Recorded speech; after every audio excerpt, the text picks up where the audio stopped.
Okay, so, during the break, somebody came up to me and asked me a question. They asked, what are the problems with the Meisner technique? Are there any drawbacks to working this way? And the answer is absolutely yes. There are. There's several. So let's talk about them because they're real. Okay.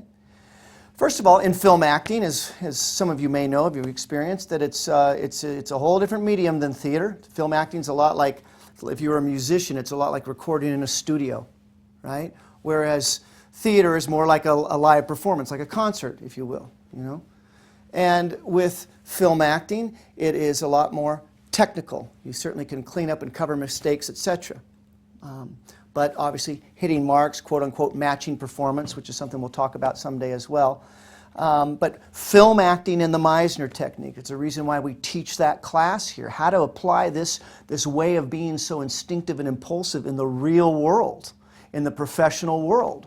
Because again, in here, we don't block this work. This training in here is all about working moment to moment from your gut. We're not trying to sculpt this or create some piece. It's all about working moment to unanticipated, unmanipulated moment. In second year work, it certainly matures and evolves into something else. But right now, you all at the very beginning, it's all about working again from those impulses. So it's not blocked. And if we were to do take two, you couldn't possibly match that previous performance.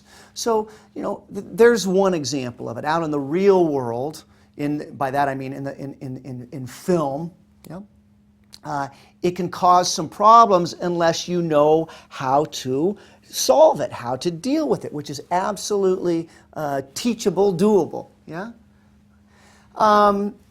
Another problem, quote unquote, of working this way in the professional world is in let's say a theater. It's back to the same problem. You're so impulsive, so instinctive that you have an impulse in the middle of a scene during a show to get up and move over there, but the director doesn't want you to because of lighting and theatrical reasons. They want you to stay seated in that chair, and yet we have the impulse to move.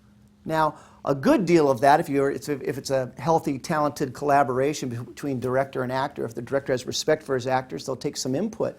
Because that impulse to get up and cross should have been there in the work, in the rehearsals, in the discovery process early on. That impulse to get up, even though the director says, I want you there in that seat. Does that make sense? That you should have discovered early on from what it is that you're doing and what's going on that, my God, I've got to cross over there. So for you to discover it late in the game and then have an impulse in the middle of the work, right, it's going to cause some problems. You could certainly still go to the director and say, is there any way we can change this? Because, man, it does not feel right, truthful for me to stay there in that chair. And they might say, no, I want you to stay in that chair. And guess what your answer is? You got it. And you then need to solve it. That's now your problem to solve, right?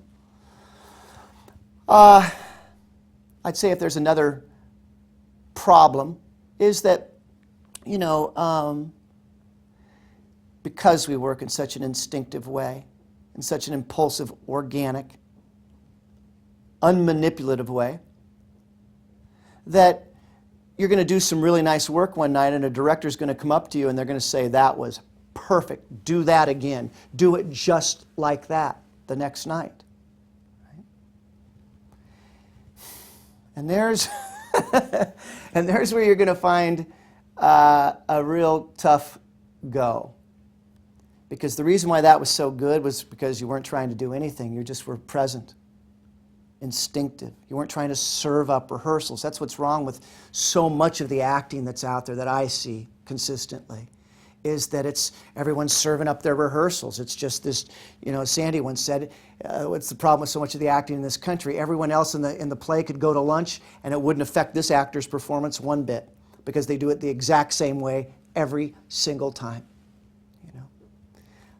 We do work differently. We work we don't act. We don't serve up the rehearsal. If we've done a good job in the rehearsal process, it should be close to it night after night. It shouldn't be radically different every night, but it should be alive. It shouldn't be served up.